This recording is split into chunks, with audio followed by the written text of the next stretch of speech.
everyone. Delighted and welcome you to this afternoon session on engaged research and research culture.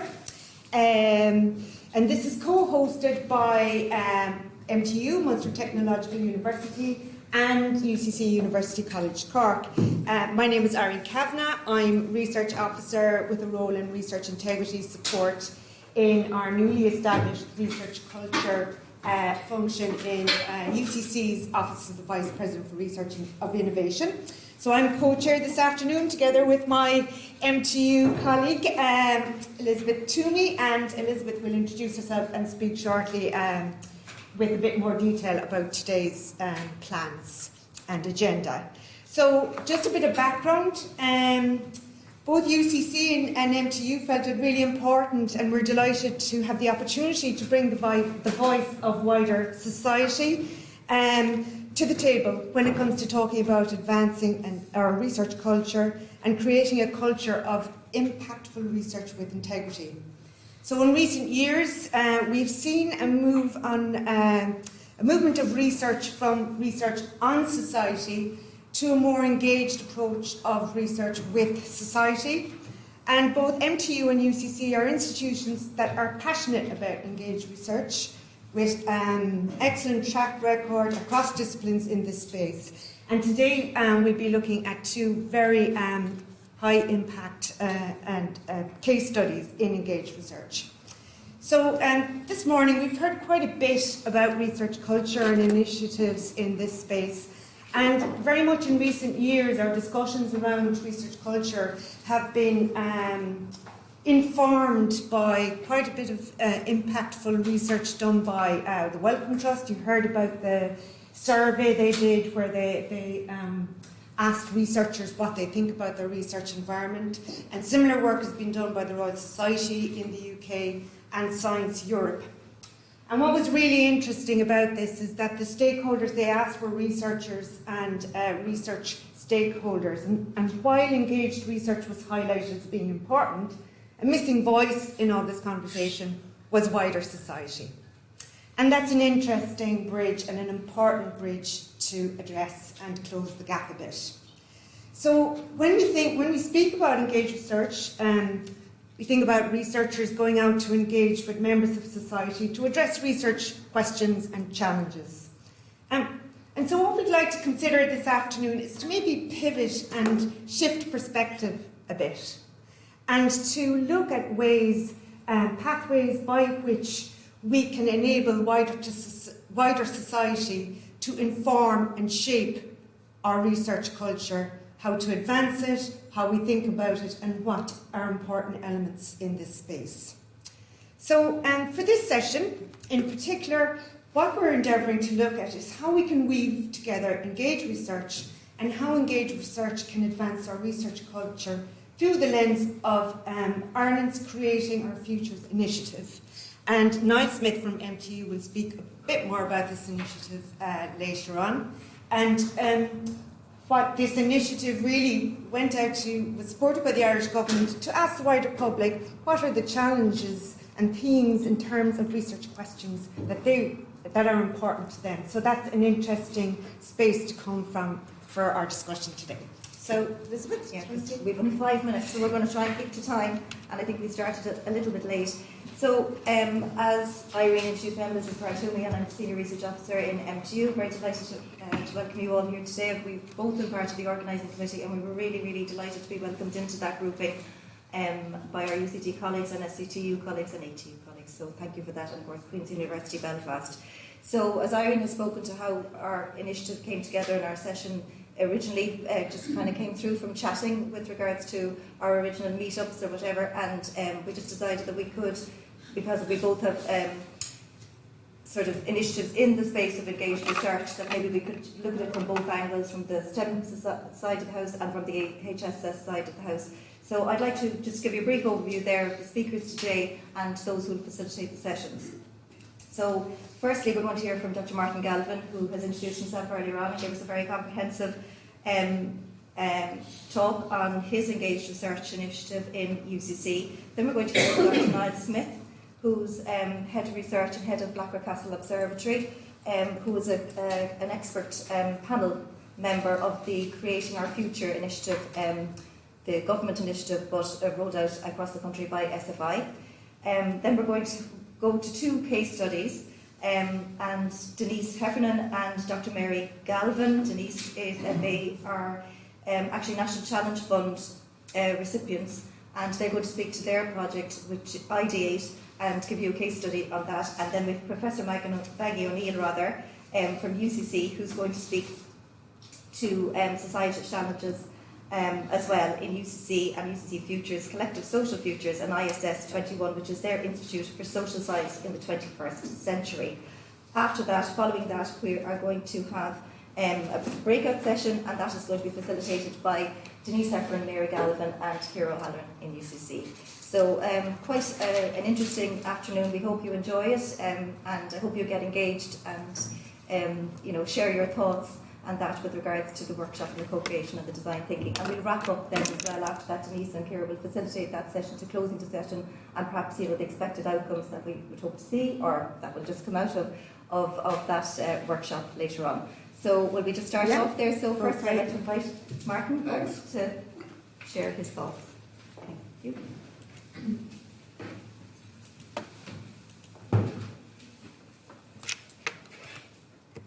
Perfect, thanks, Irene.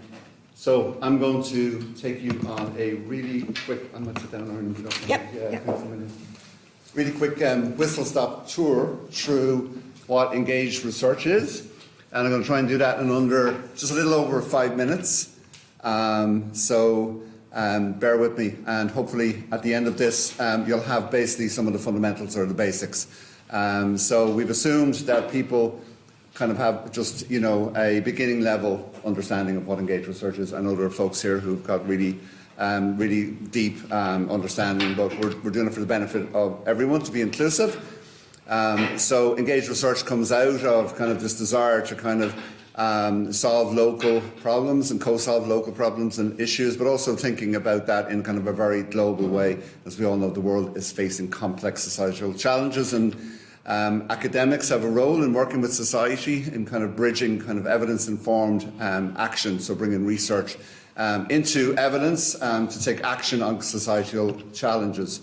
And this kind of call to action has been around for a long time around universities, but particularly in 2012 when Michael D initiated a challenge to the universities around, and being a poet and an academic himself, he brought out this particular challenge into his presidency around universities, making knowledge and the co-creation of knowledge a focal point of what we do. And that was responded to by the system in Ireland.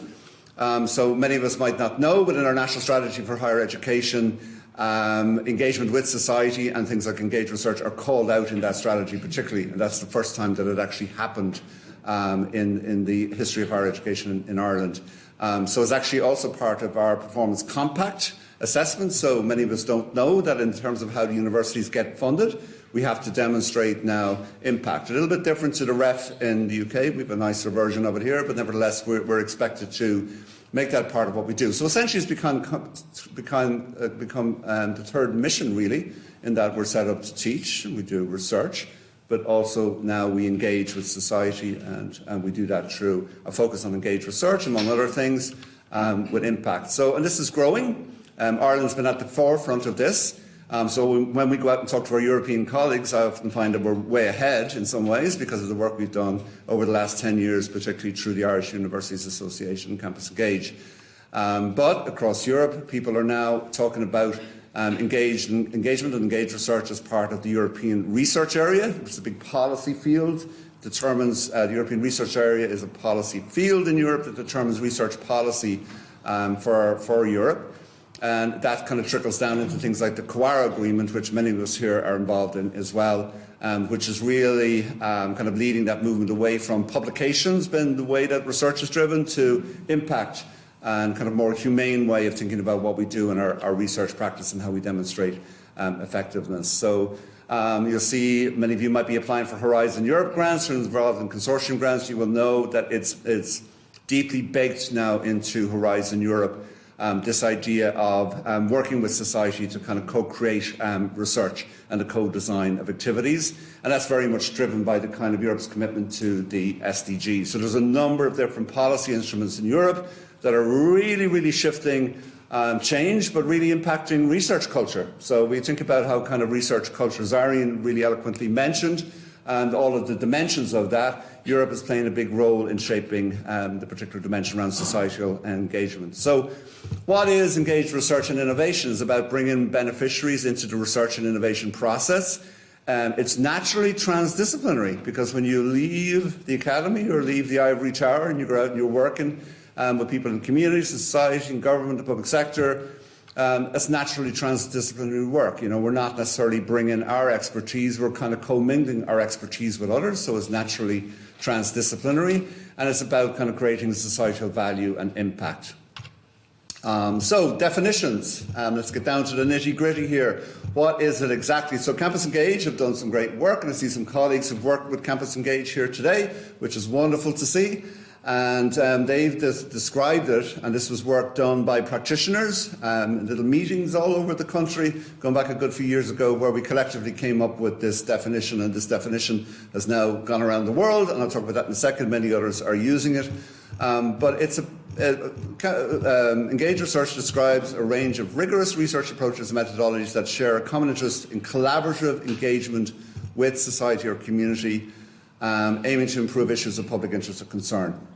So it's advanced with community, and some say society, rather than for them or about them. And that's really important, because we think about doing research for people, we're kind of stripping them a little bit of their autonomy. We're doing it for them, but we're doing it about them. We're certainly kind of not involving them in the ways that engaged research does. And the key phrase is with. So these words are really important, and with has a lot of power behind it, because it actually means you've got to kind of do the research collaboratively with people across all stages, which we'll talk about in a second. So if you want to know more, you've got the Campus Engage report that was done, and it's got all things there about engaged research, and it's available online.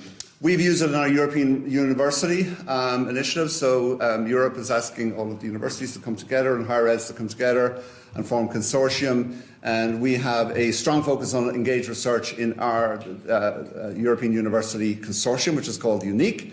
And within that, we've developed a kind of a definition of it, an approach to it as well. So people are adapting it and using it and kind of really refining the work and extending the work. And we've introduced things like academic freedom, nurturing democratic competencies. So we've expanded out the Campus Engaged definition just a little bit. And that's all perfectly fine, as long as you've got that core commitment to research with people. There's lots of different varieties in doing that. So in our European Engaged Research Declaration that we have, which was signed by 10 cities and 10 universities across Europe, and there are many, many others joining it, we're again describing it as an overarching term that describes a wide range of comprehensive research approaches and methodologies that share a common interest in collaborative engagement with and within society. So the with is important, but within, we're building capacity within society itself, within the community, to do research. So really deepening it a little bit more. And when we talk about community, society, one of the ways you can kind of map that is through what's called the quadruple helix. So that's bringing academia, government, industry, and public. So these are all various different partners. It's a methodology for mapping who we mean our stakeholders. Okay? And increasingly we regard the environment itself, so thinking of nature as its own stakeholder, as a formal stakeholder. So the voice of nature, we have to try and represent that. So that's been added in, and what's called now is the quintuple helix. So this is a very useful method for mapping stakeholders. Again, another really useful method for how you do engage research, and I'll talk about the different methods and approaches in a second. But it starts there with co-generating ideas with community, with society, and then following this cycle, which Denise and Mary and Ciara are going to take you through this afternoon, the parts of the cycle and using it. But you involve your research partners, and I say partners because they're not participants, they're partners. You involve them in all stages of the research, all the way to project closeout. So you can go through this in your own time and really engage with it, but it's a really useful kind of a diagram for the steps in research and the steps in engaged research. And again, just reinforcing that kind of, there's wonderful work that UCD have done, building on the welcome approach as well. But when we talk about engaged research, it's at this kind of left end, this far end, it's participatory, it's partnership, it's shared decision making, it's co-producing, collaborating. It's not about informing. You can do that, you can inform people about your research, you can consult with people about your research, but engaged research is this end of the spectrum around collaborating. So it's dialogical rather than information sharing. It's co-producing research. There's a very nice diagram as well to have in your bag of tricks. Another little diagram to have in your bag of tricks is the quadruple helix and how you map these, some suggestions around who those various folks are across academia, civil society, business and the public sector. And again, they're captured in a lot of the Campus Engage publications that are online. So when we're talking about methodologies, engaged research is really an empty term. It's a shell, okay? It's a holding umbrella term for a wide range of methodologies. Right? And so we recognise in the universities, in the higher education institutions, there are people using a whole family of different methods and approaches. Our fear was that they were all going to meet on the quad one day and get into a big fight, so we decided to bring them all under the umbrella of engaged research. And when they found themselves under the umbrella of engaged research, they realised there's this massive social movement going on across the globe. Right? And we're able to connect with each other and support each other and talk to each other and share and community practice, all that kind of stuff. So we've everything from public patient involvement, to citizen science, emancipatory research, action research, all of these things. What they all have in common is collaborative engagement with society and a deep commitment to participation. Okay? So this allowed them to all find themselves across different sectors, from health, science, it's everywhere. So we need to connect up, and this umbrella term called engaged research is a great connecting set of words. Okay, and Irene's waving at me to finish up. We've got action. I thought she was having that fit. She's not. She's waving. So we got action catalogue there for you to use. Some information on why engaged research is important and the commitment to principles that it has. And it's all about impact and how you do impact. These are all on the publications there for Campus Engage that you can use. And finally, I think it really matters, this commitment to the third mission. Engaged research helps us to deliver on that. It's about democratising science. Knowledge should be democratised. It needs to be inclusive. Partnership for the goals is a way of doing it, especially SDG 17. Naturally transdisciplinary. It's naturally transnational, because once you start doing this, you'll find yourself working with colleagues around the world. And it's a great way for universities to deliver real value locally, nationally, internationally, etc. So that's it. I'm going to turn over to Niall, who's going to bring this into life, how Creating Our Future have kind of brought engaged research principles in and are making it come alive. So thank you. There's my details.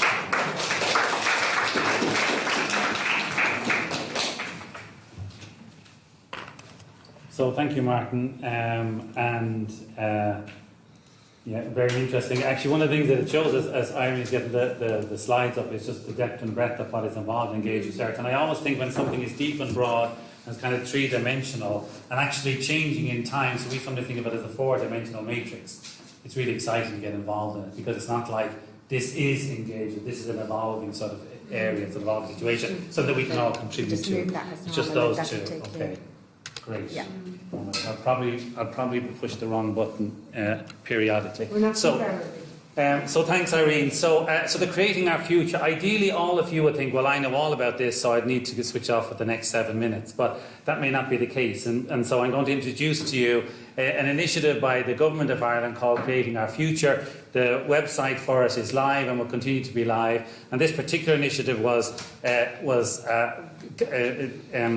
started in 2021 and remains a very impactful initiative, and I'll explain why in a second. So the government set out, and SFI were the engine by which they were effectively the secretariat. There was also a company called Havas who were the administrators, an absolutely brilliant company, by the way, to deal with. We set out the government with a simple question, which was, tell us your idea for what researchers in Ireland should explore to create a better future. So an incredibly open question, and it was a no-holds-barred type of thing. The only issue was that you had no more than 40 words. So it was a little bit like sort of your Twitter thing. I don't tweet, so I'm not quite sure how many you have on Twitter. But this was 40 words or less. in reality, of the 18,062 submissions that were received, 41% use fewer than 10 words. Now, this is important for all various reasons I'll come to in just a couple of moments' time, because we only have the 7 minutes.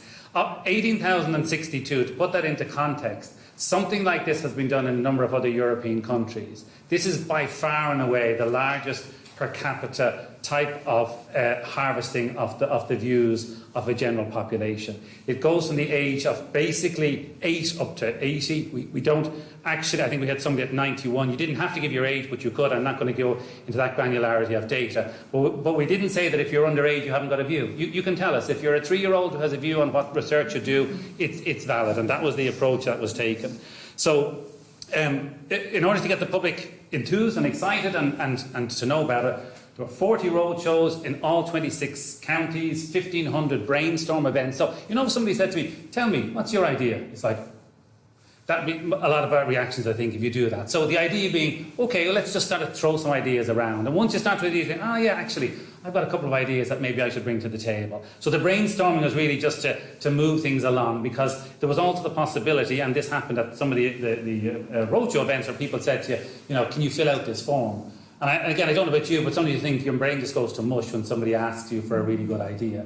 Now, it didn't have to be a good idea, but it could, because there was no value judgment on the quality of the idea. And there was also the stakeholder information and campaigns. And if we look at it from this perspective, the total reach estimated was 100 million. So if you think of Ireland as 5 million people, that's sort of everybody did something 20 times or connected into the campaign 20 times. So all available methods from press, online broadcasts, Facebook and Twitter were used in order to try to encourage the public to engage. The 18,062 was way beyond. We had an initial target which we thought we'd be really happy with of 10,000, because that would have broken the barriers elsewhere. So when we almost more than doubled that, that was really, really excellent. So that was exciting. And then there was this group called an expert committee. Every time I talk about this, I always say expert. I was on it, so I was this issue about calling this an expert committee. So we had a committee that was put together. And the reason I'm showing this slide, and I'll jump over here just for a second, is that with 18,062, often very short form, and just at the end of the presentation, I'll give you 1 or 2 examples. We had 2 approaches, which was a data analytics team, which is essentially machine learning, sentiment analysis, that type of approach. So looking at the data effectively using computers. And then we had 5 multidisciplinary working groups that had over 80 people who were experts in various fields, who were mushed together in different random ways. Actually, they weren't random, we tried to make it multidisciplinary. And they looked at the data. So literally looking through the data. We were given 1,000 things to look at and say, for example, what do you think they're getting? Which category? Is there a category that they might fit into?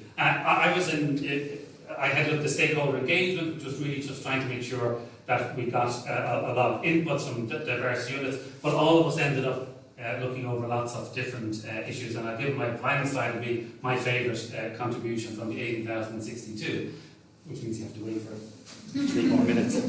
Well, actually, you don't have to wait for 3 minutes, but I hope you'll want to.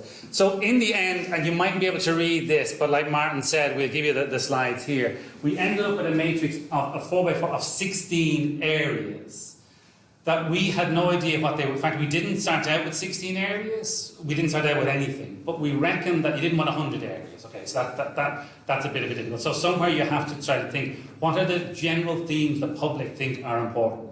Nothing to do with the National Research Prioritisation exercise or any other prioritisation exercise or any other strategy. And by the way, this 16, we'd sometimes say if you had a different expert group, if you had a different group of 100 people, they might come up with a slightly different distribution. So there's nothing that says that this happens to be the only way forward that you can go with this particular approach. But it's a useful one that gives you some sort of sense of what it is. So, for example, promoting equality, diversity and inclusion in Ireland, and I think that's relevant to some of the conversations that we have here, fostering regional strengths, nurturing, future-proofing energy and water systems, and so on. So these come from what the people said. This has nothing to do with government policy. There were 5 areas, though, when we looked at it as an expert group, that we thought you could kind of extract. That solutions should not be developed in silos. We probably all agree with these things. But interestingly, they come out of the data. I think that's the strength of it. The second one, mental health and infectious diseases to improve people's life. That came out. It was interesting because during the welcome presentation this morning, I noticed Roz mentioned about mental health and also infectious diseases, two of the things that the Welcome Trusts do. This was, of course, around the time of the pandemic, so you would expect that if you ran this again in 5 years' time, you might get something different, and that's fine as well. I don't think any of us would think now at this stage that infectious diseases aren't of interest to us, or, that's that done. So I think this still remains valid. And researchers should implement design that are bespoke Irish solutions.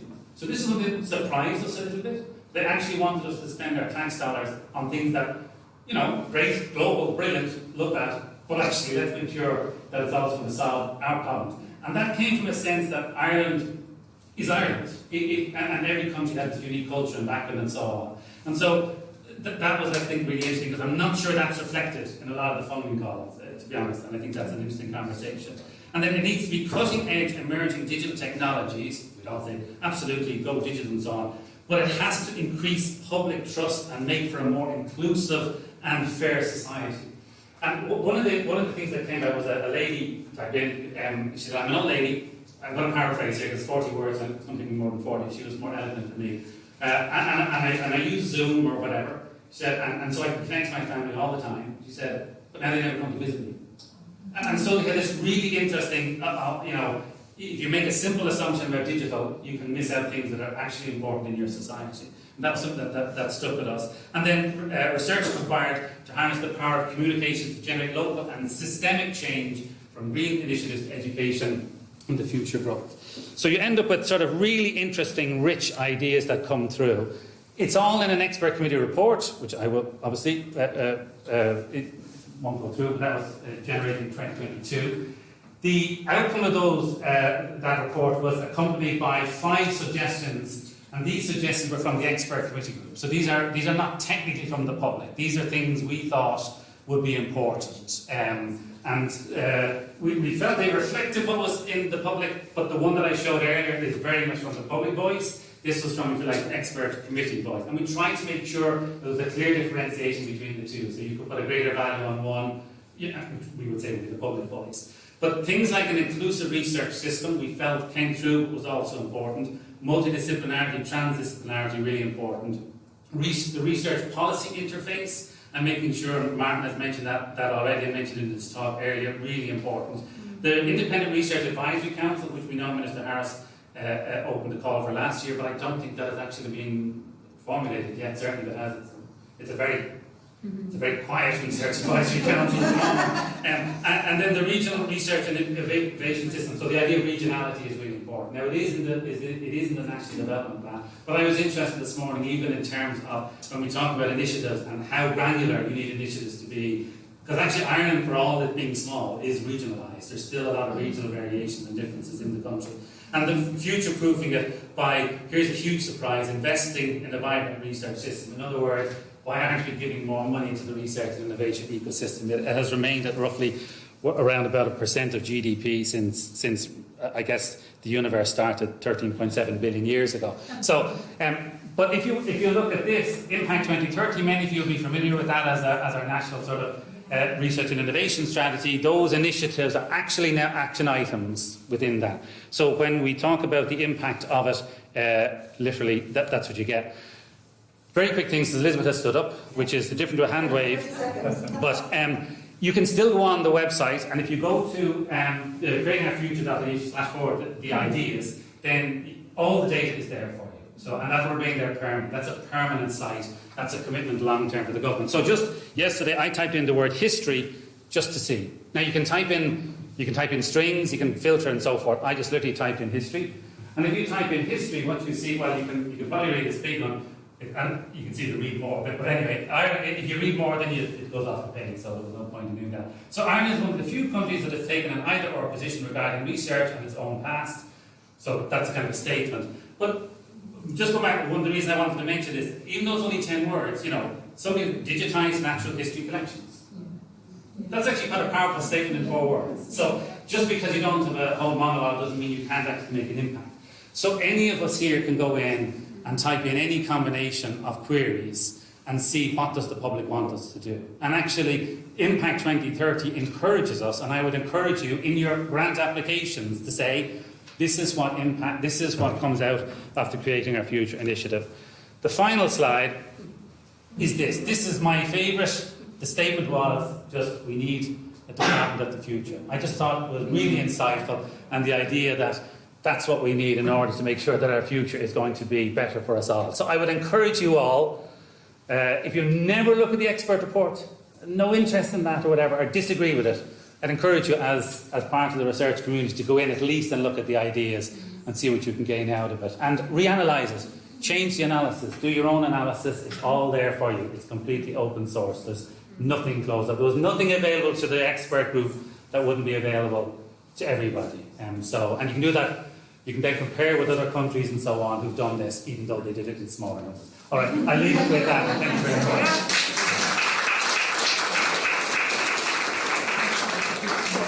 So we'd like to invite now Denise Heffernan and Dr. Mary Galvin. Denise is a human-centred researcher and the design lead for the IDA project, which, as I said, is an SFI National Challenge Fund project, and she's based in the research centre Nimbus, it's called, in MTU. And Dr. Mary Galvin is our head of Department of Applied Social Studies and an active lecturer also. So over to you, ladies, and she's also co-applicant on this project. So, yeah, brilliant. Thanks a million. Thank you.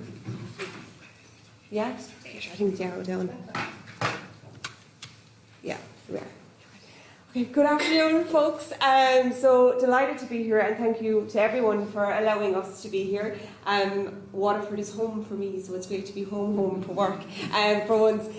So look, what we're going to speak to today as quick as we can, but anything that comes up, bring it into the breakouts, bring it into the workshopping section later on, so it will come back up if there's anything left.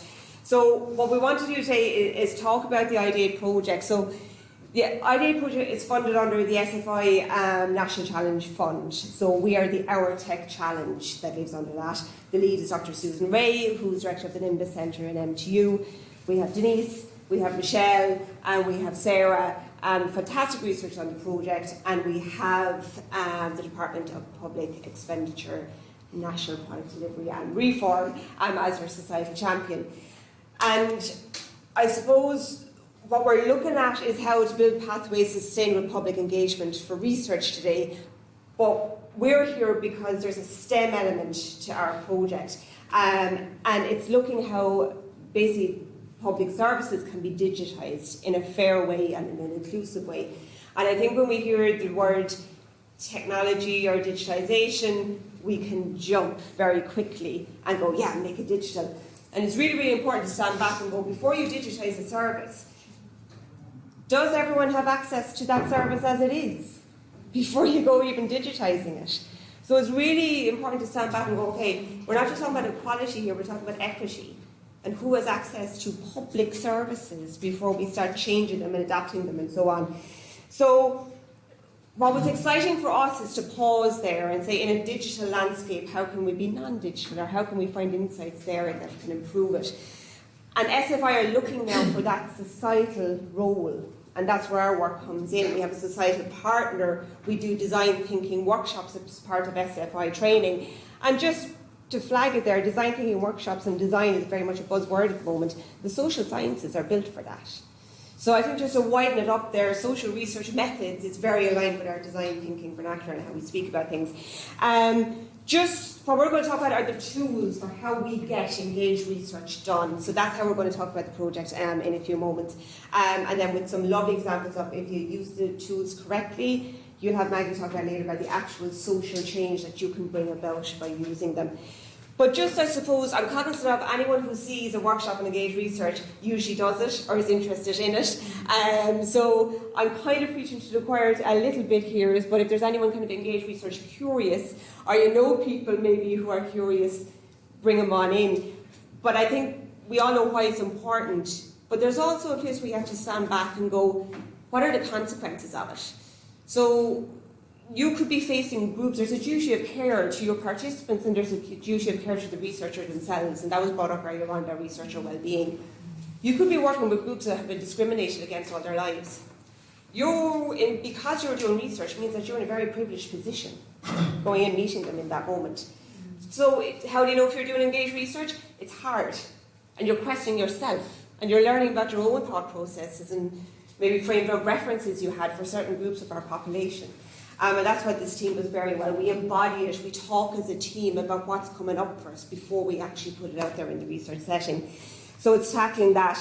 And I think to take up not so much extra time, to do that safely, to mind you, to mind your participants, to really have an impact on society because of your research, you have to have ways to do it.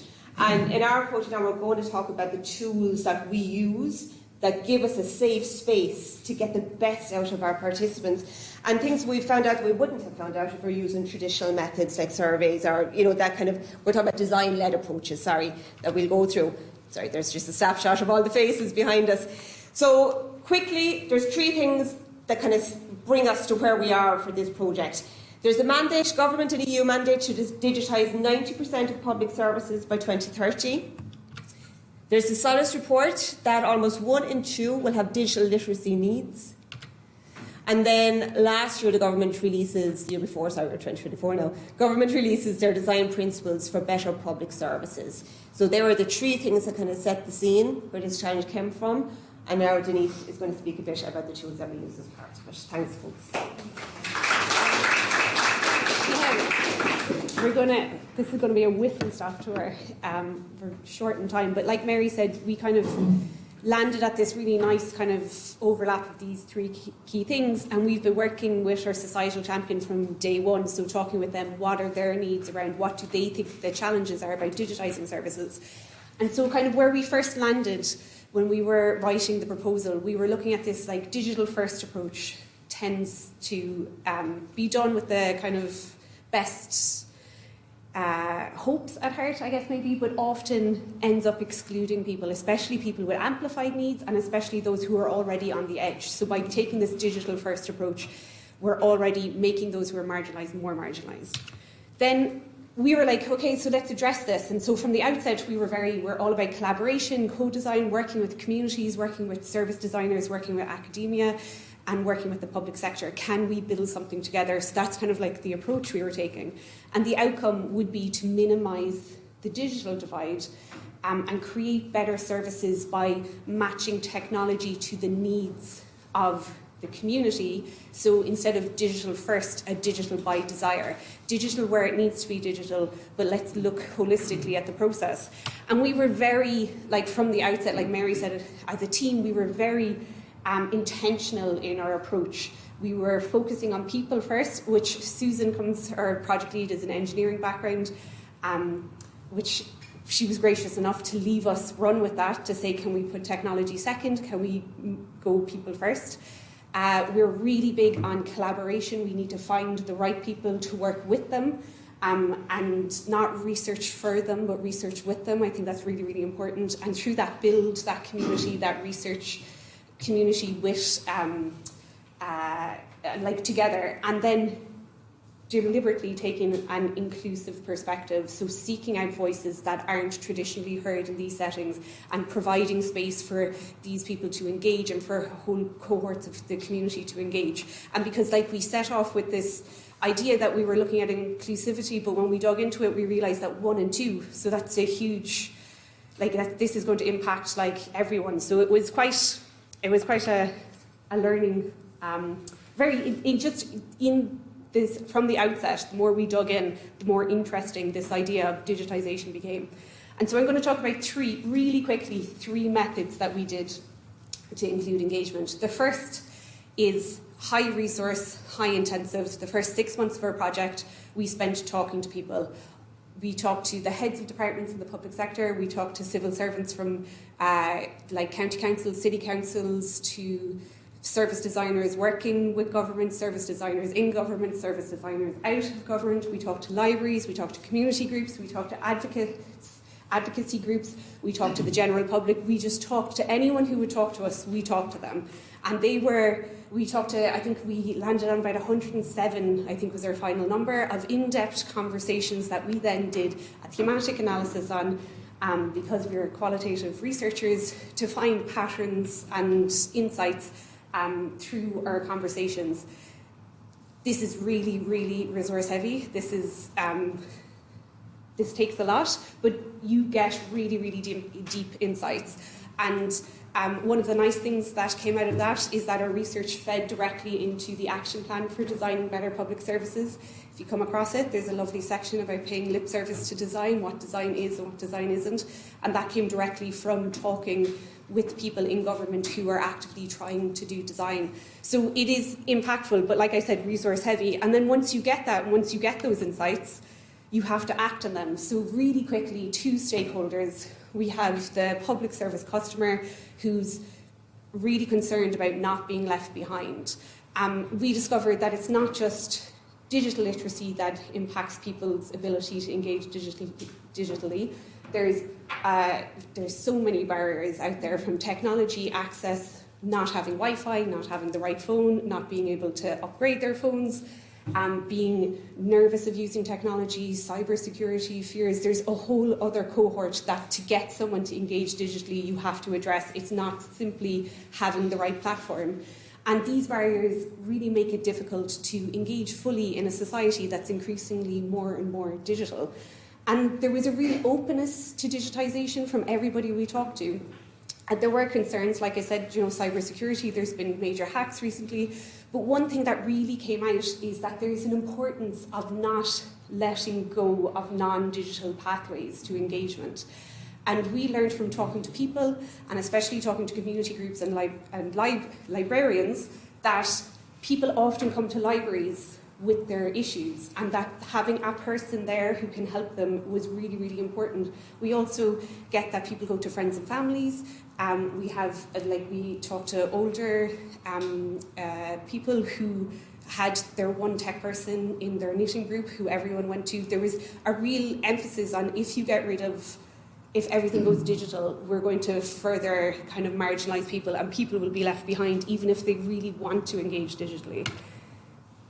Public servants, what we learned from them, and these are especially talking to people in city and county councils who, as part of their day-to-day job now, are digitising services, whether they know the best way to do it or not. There's just this mandate, and there's thousands of services when you think of a city or a county council that they have. And a big thing at the moment is digitising all their forms, and it's a monster activity. And what we found from them is that they know about the design principles, but what does that mean? What do these design principles mean? What's like a tangible action? What does that mean in my everyday life? There's a lack of design capability, there's a lack of resources and knowledge that comes with that, but there's a real desire to do service design well, but they're not entirely sure how to do that. And then when we talk to them about how do you engage with the people you're building services for, how do you engage with the frontline staff who provide these services, how do you engage with people who avail of the services, they don't, basically. That the big thing we got from this is the government has a problem with talking to people. And so this is the thing about engaged research, we started with a really nice idea of what we wanted to do, but once you learn this, you then have to begin to pivot of what are some of the challenges that we have, what are our research questions. So something that became really, really important to us is how do we build sustainable and replicable methods of engagement? How do we create a relationship between the public and government? How do we include designers? How do we include academia in that cycle? And we began to look at it, could we develop a network through community engagement? Could we engage with the community with the view that this isn't a tick box method, that we're going to include you in further conversations, it's not a one and done. We also need to provide levels of engagement. People are willing to engage in different levels. Some people will sit down and talk to you for hours. Other people will fill out a survey. Some people don't want to engage at all. And then it was really important to us that we open dialogue and build relationship. And the libraries, I mentioned them already. We went back to the libraries. We talked to a lot of librarians in our initial 6 months. And so there are 330 roughly libraries across Ireland, big, small, medium. They are rooted in community and they already play a key role in supporting digital services, whether it's in their job description or not. And the one great thing about libraries is they are so innovative and they are willing to engage. So we're working with Cork City Libraries, Waterford Libraries and Dublin City Libraries to prototype different methods of engaging with the public. And so I'm just going to talk my last two really, really quick before we have to, because we are short in time, is one we did is data physicalization as an engagement tool. Data physicalization sounds a bit of a mouthful, but basically if you think about in Tesco where you drop your tokens in at the end of the shop, that's a data physicalization. You're making data kind of physical, it's in the term. Really easy to set up. These are all done with, for a civil servant, with office supplies so that you can build this in an office in an afternoon, put it up. We've trialled these in libraries. We've been to Waterford last week. We're going to Dublin next week, of getting people to partake. And the really nice thing about these is that as you add your data, you read the data and it becomes really lovely and you can see other people's very low level of equipment or low level of commitment even, you just, as people are passing. The second one we're doing is co-design workshops where we're purposely building design artefacts that are used in service design, so tools that designers use to capture user information, but we're co-designing them with community groups. So in, like, for example, next week we're meeting with a knitting group in Blackrock Library in Cork where we're going to co-design a design artefact that feeds back into the service that's being designed for them. And I think we're often, where we do research, where we translate findings into these design artefacts, in this we're trialling methods where they actually create them, so it's their voice. We're just facilitating that research happening, moving them from researching for them to including them in the conversation. And now there's benefits and pros and cons to this. This requires a facilitator of design research, and that highlights that the design capabilities need to be built. And so just, I guess, the wrap-up is like key takeaways for us. This is all, we're work in progress. So come back in 6 months, we might tell you, no, they were a disaster, don't do those, we need something different. But sustainable engagement is a dialogue, it's a conversation, it's not a one and done. Engagement, it's not a box-ticking exercise, it's iterative, it's cyclical, you have to keep going back, you have to keep building those relationships. And then meaningful engagement builds pathways for future collaborations. We're already working with the libraries, with Cork City Council on different projects that came from our initial conversations with them in the first 6 months. So engaged research is sustainable as a method going forward to building further research opportunities. Thank you very much.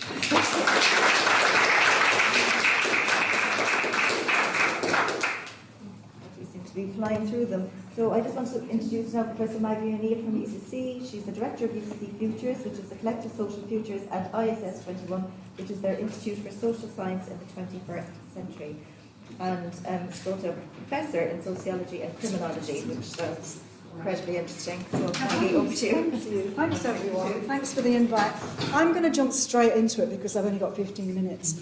And I want to show you some clips. I'm going to talk to you about the process of this project, working together to create change, addressing coercive control in intimate partner relations. So we began with a problem.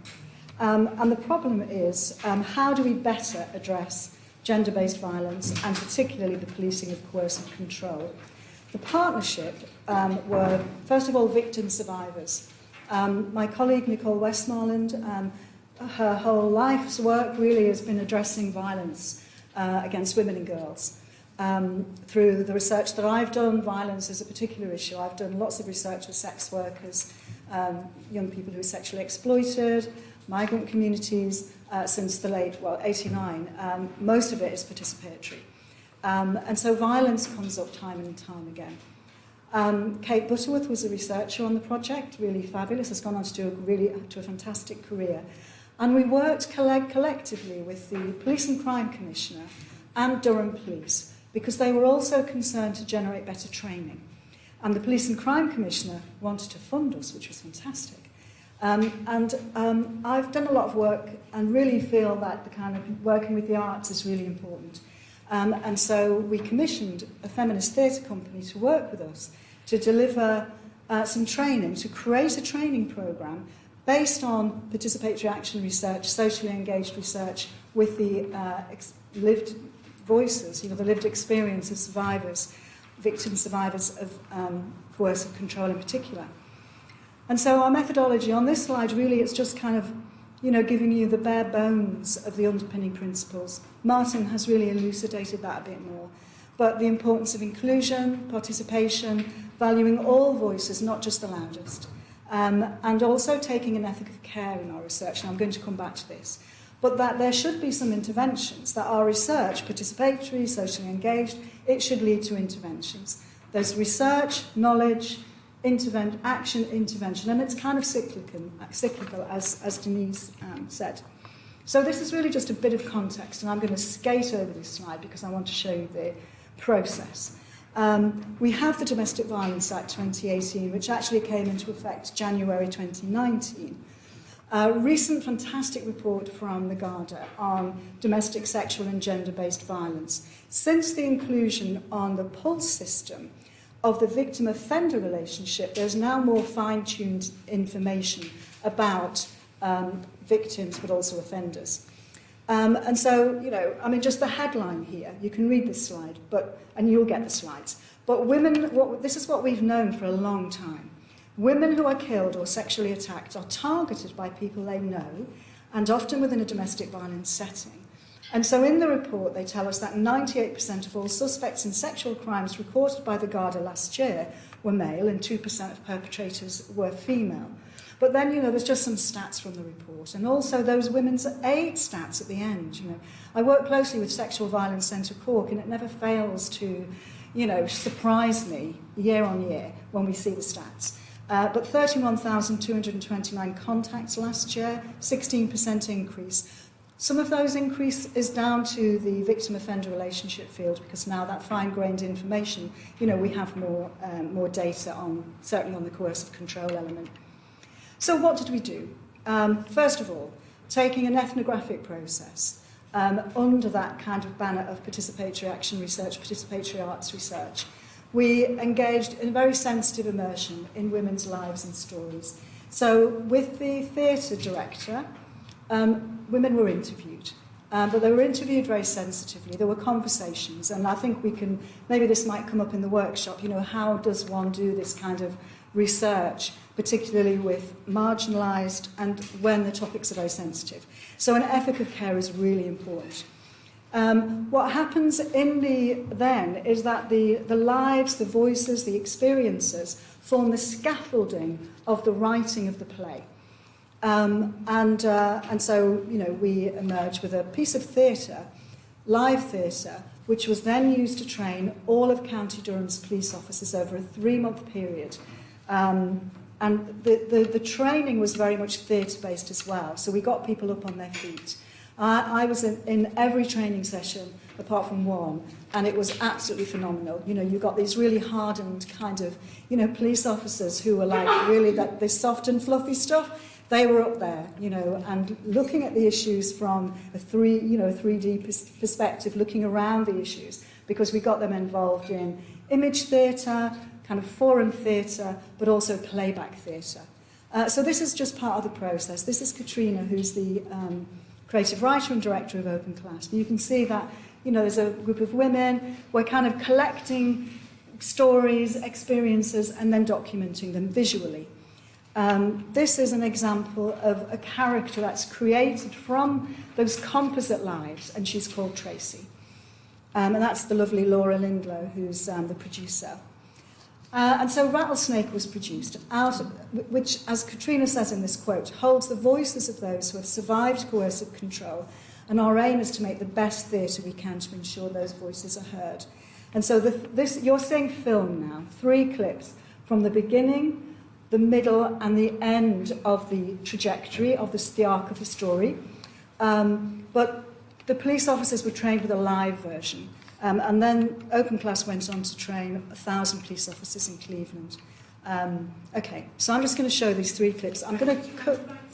yeah, that's probably a good idea. Thank you.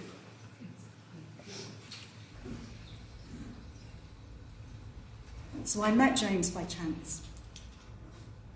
I met James by chance in a bar At a bus stop. I was playing pool. It was raining. He was a stranger. Later, he asked me to dance. I was dancing with his friend. He took my number. We swapped numbers. My first impression. Can you hear? Yeah. Good looking. Sweet. Attentive. Smart. Kind. The next week we went out for something to eat. The next week we went out for something to eat. Would you like a table by the window? You look amazing. Is this table okay? Okay.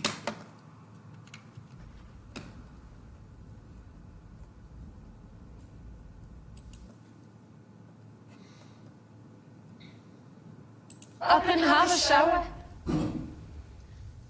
I would just lie there in the dark, listening to the water bounce off the door, Wondering what I'd done wrong.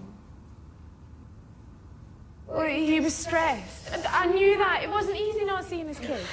Ryan is born early. I know something's wrong. I get in the car, I have to sit like this. Later they tell me that Ryan's arm had come through my cervix. James hits every bump and pothole. You better have this baby today, because I am not doing this again. He takes 2 weeks paternity and goes back to work in shifts. I need to sleep, Susie. Well, Ryan, he's just 2 weeks old, he's premature. And Megan, she's nearly 3. Each morning I get them ready and I leave. I walk to the park, I sit on a bench. I walk to the shops, I sit in a bus stop. I tried to head things off so there isn't any conflict. So I get up in the morning and I clean the house. Top to bottom, left to right. I cook, I make the teas in the morning so that everything's ready for when he gets in. I walk the dog 4 times a day, hours at a time to tire him out.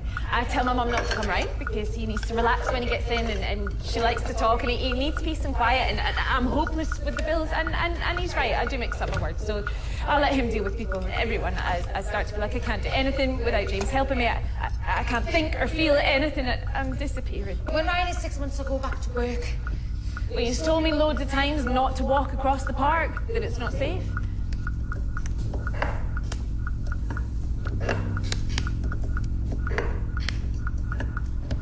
I get up at 4 a.m, mix and make the baby's bottle. Pack bags, snacks, nappies, oils, creams, toys, a change of clothes, meet for dinner. Put the wash out, empty. The dishwasher, go through the house. Wiping and mopping.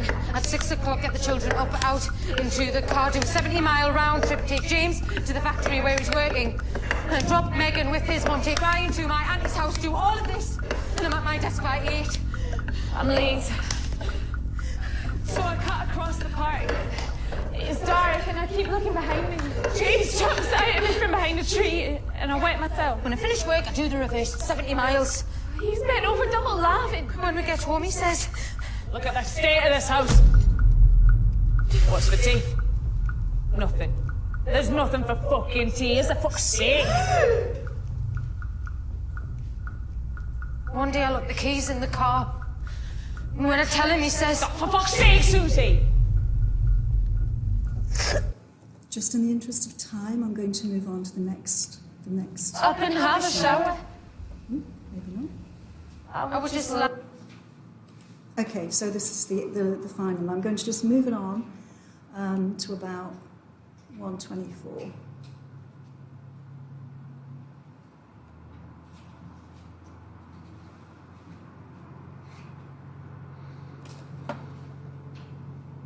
I know it.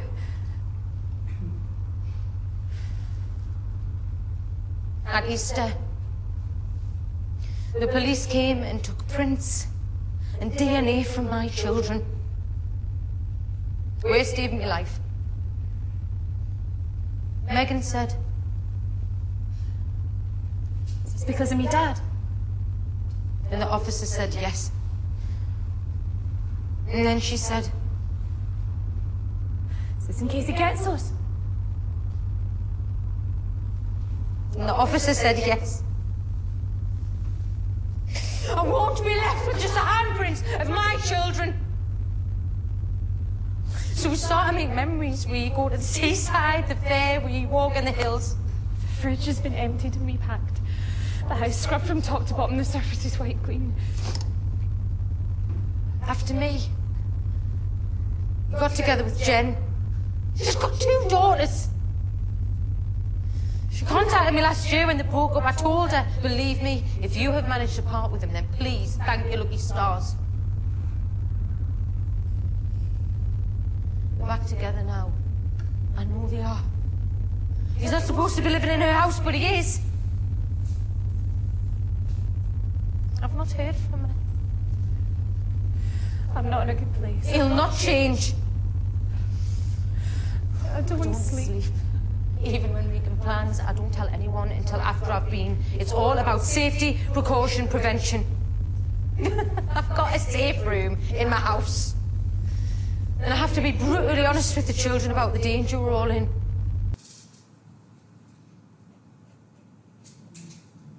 So very powerful theatre, very powerful. So what about the impact? Well, as I said, we trained all of County Durham and Cleveland frontline police officers. The performance has been streamed globally. We created at UCC a continuing professional development module called Gender Matters, Women in the Criminal Justice System, which incorporates this, but also another production that we made together about women's experiences in the criminal justice system. But you can read some of the police officers' responses there.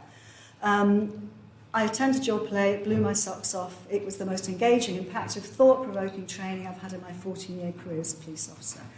It gave me greater understanding of what life is like for survivors, victims, and this was really important to us because we realised when doing the research, but also in the workshops, you know, that some of those kind of messages were coming out, like, oh, well, she, you know, why do they continually end up with these men, you know, and also that kind of victim blaming, you know, what is it about her that attracts this? This really challenged that. And also, you know, you can see there that, you know, it actually shows you as a professional where the system and you go wrong. So that was incredibly powerful.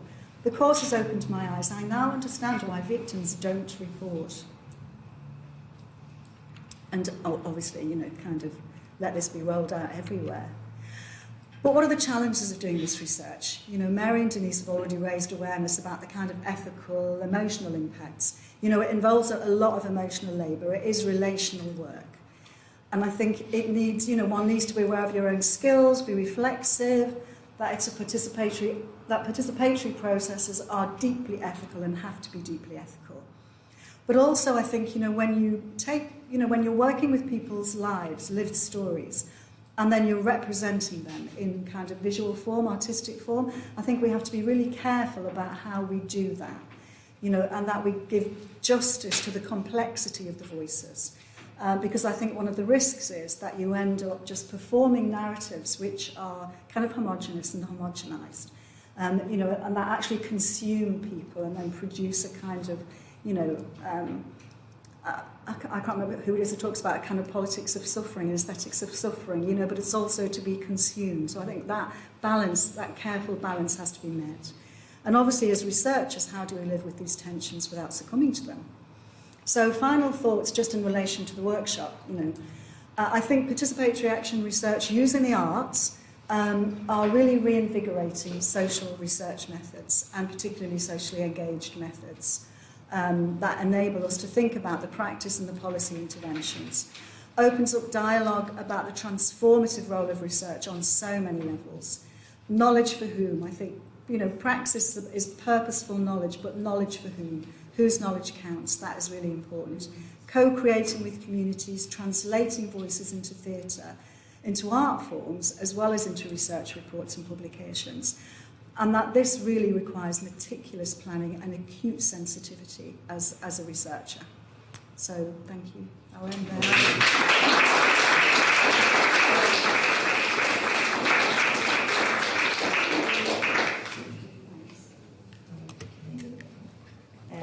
Honestly, an awful lot of food for thought, really, for everyone today in many different guises.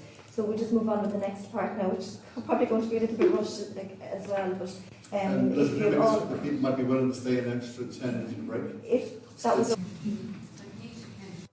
Thank you. You have a table resource, which was that engaged research framework that Martin referred to earlier.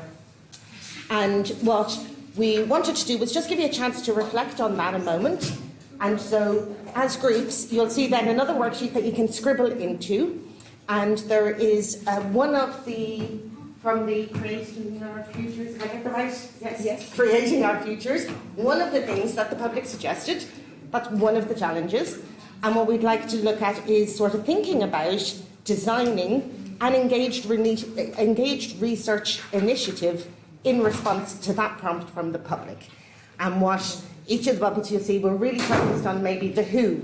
So to really kind of bring us outside of the research performing organisations and into who is engaging, who is doing this research, how. So the prompts are there with the little framework to be thinking about.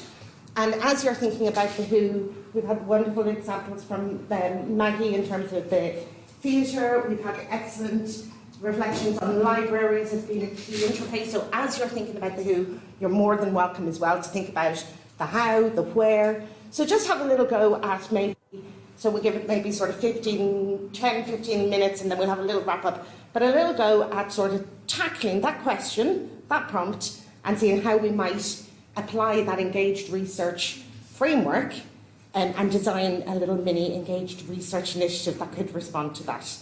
That's the task. Does that sound clear? Yeah? Great. Thank you. Just conscious that time is pushing on, and we would like to have a brief few minutes of group discussion. So just, you have about 3 minutes to wrap up your conversations. But if everyone could, from your conversation, identify one challenge and one opportunity that they've seen in that engaged research presents, and you could stick it on the wall. So just one of each, take a sticky note and pop it on the wall. And then we'll have a few minutes of kind of final discussion to end the session. And then feel free during the break to come back and add to it. So about 3 minutes to wrap up your discussions here now. First of all, thank you for your time. That was a very, very quick exercise to give you a flavour of what it means to engage in some of the tools that can work. So just before we leave, we'd really like to hear from everyone, from the speakers, from the people who are listening to us. What do you think you want to bring away today from it? What does this mean for shaping our research culture, own research outcomes, and so on? What have you learned today? When you're leaving this room, what are you bringing with you in relation to engaged research? And there's no one. Mary, go for it. Just how it can really contribute to meaningful research. Meaningful research. Meaningful research that you can make, a real difference where it's needed, you know. Okay, so perfect. So meaningful research, meaningful in its own right. Okay, that's worth teasing. Meaningful. Well, solution focused, because that's what you want at the end of the day. Solution focused. Solution focused. They just want either a solution or an answer or some explanation to one. Exactly. So what a solution is not just not just a problem, the right problem that we need to explore. Absolutely. Need for robust co-design methods, so that we have methods that we can use the data from to persuade people who are not in maybe qualitative decisions. That's it. To swing an argument, because otherwise you're up against the challenge. So proper methods, good data, and data will be used for many reasons. We follow integrity. Absolutely. Thank you. Over. Sensitivity. Sensitivity. So with that, the idea of doing research with alongside them, not just with them. Right alongside them, with them, and being sensitive to them. And yourself if you have to be too. Absolutely. Thank you. Well, I was going to say resource heavy. It seemed to me that this is really resource intensive. Exactly. It's resource heavy. It's not all going to park, it's all good. There's resources required as well. Go for it.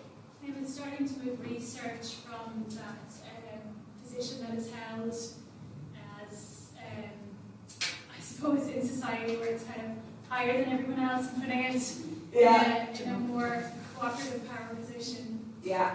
Real life experiences. Having real world impact Yes, not in the ivory tower of the university. 100%. Thank you. Go for it. Probably you look the same, sure. It's like an empowerment model. It's not somebody saying, I'm going to empower you, but that the community themselves empower themselves in what they want to do and how they want to do it. Exactly. On their terms. Meeting people on their own terms. Absolutely. Thank you. There was more. Yes, go for But I it. suppose there's just an appetite. I think it's just really encouraging that there seems to be the door is ajar and people just need to go right through it. Yeah, absolutely. So that to me is so encouraging. Yeah. But there's a number of factors as well that are like impact R&I, impact 2030. Yeah. How academics are now being kind of, I suppose, measured in the sense it used to be by the number of journal papers, and that whole landscape is changing. So there's a number of variables that are kind of feeding in that are, you know, changing gradually the Yeah. culture. Yeah, there's a tipping. I think Yeah, absolutely. Brilliant.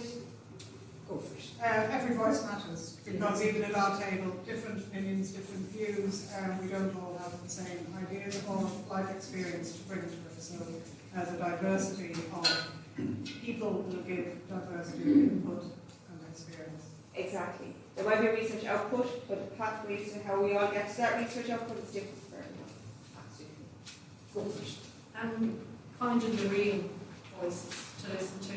The real voices. Those of the marginalised and the most vulnerable.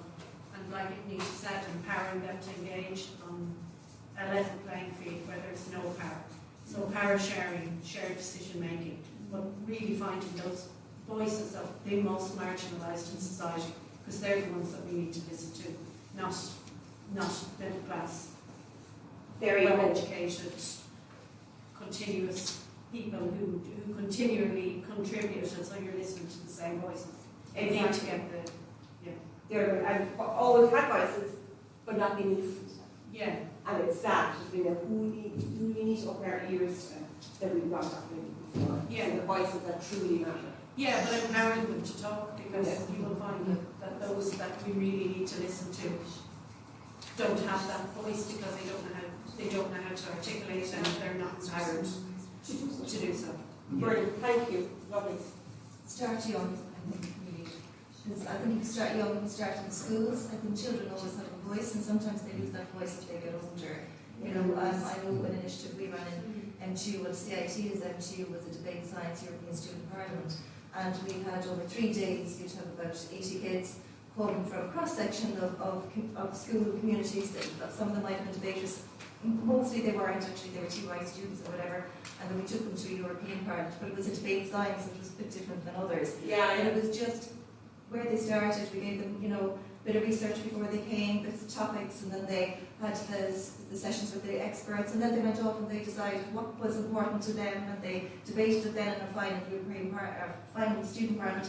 And in our case, we gave to the Lord Mayor in Cork at the time, and then we brought them, 6 of them, chose or whatever. But it was seeing the input and the impact and what they came out with when you gave them the topics and the subject matter, and where they went to with that, and what they did, how they, you know, got their messages across to me. So kids that were really quiet at the start, coming out and having a voice, and I just think starting young, actually engaging younger members of the community, because they do have a voice, and oftentimes they see things very, very differently than others do. And it's that next generation. And And they appreciate it. They appreciate that. Look at what some of our students' unions are doing right now. You know what I mean? Like there's a generation there that are facing in front of them now pretty scary future, even scarier present. How do we get those voices out? Yeah, so I'd love to know what that 3-year-old said in the creating our future. Maybe we can all ask first. I know what I think, as you were starving, go for it. I think it's great to see a framework put in place and this coming to the front, because I know Anita might agree with me on this, that there's been a lot of research happening over the years that is supposed to have held the voices of those communities out there. And I've witnessed it and I've watched it and I've been part of it. And mostly from the government side of things, they've written up what they wanted to write. Yes. The community's voice might have been asked for, but it did not reach the end project whatsoever. And so it's great now that we're talking about this and pushing this forward, but actually trying to get the voice of the communities out there. Which is lovely to see, like Create Your Futures, and it's there. Yeah. You don't have to see a permanent record that you can go back in and analyse and some of that. Yeah, and double check that somebody's actually looked at That it. framework kind of like to make that. That's I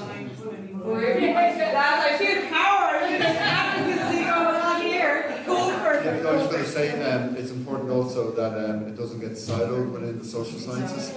In that, like when you're talking to your colleagues back home, it's important to talk to mathematicians, it's important to talk to engineers, and nuclear physicists, because they're making incredible decisions about our future and often in isolation. So the way to bring the public voice into these rapidly developing decisions that have been made in computer science and AI, algorithmic justice is a word to have in your back pocket. And that's how you bring in, the voice of society into deciding what algorithms are deciding for us, Exactly. So these are, That's where the... yeah. And just the last thing, from my perspective on the question, and I know you went really, really well there, and that it is resource intensive, but also, if we think about resources in a more macro way, if we want the higher education system to be funded by the public, if we're delivering value for the public and for society, then that funding comes back around. But can I just say, my rationale for making resource intensive, I think we have to advocate to the government to recognise that to do this type of really insightful, that it can't be done for nothing. Absolutely. But also the solution, even though it's resource heavy and time heavy, the solution at the end of it is Exactly. and it will last longer because it's one that's a collective voice that comes out. So the resource is well spent.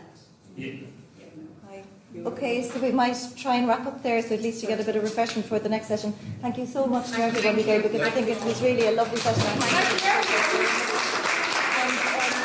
Just to let you know, actually, that what you actually got involved in today will actually be collated, will actually be together, and there will actually be, some little piece of research output put together for this, and it will be distributed to everyone afterwards. So thank you.